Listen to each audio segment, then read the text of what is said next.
থাকবো ইনশাআল্লাহ। ধন্যবাদ সবাইকে। এই আওয়ামী লীগের দোসর ঢাকা থেকে এখান থেকে যদি কোনো বিশৃঙ্খলা সৃষ্টি করে আওয়ামী লীগ, তাহলে আমরা এটা প্রতিহত করবো ইনশাআল্লাহ।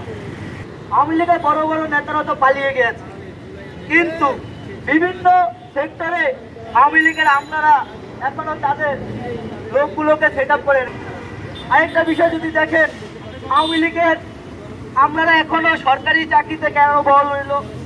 তারা তো ছাত্র জনতার উপরে সরাসরি গুলি চালানোর সাথে জড়িত ছিল।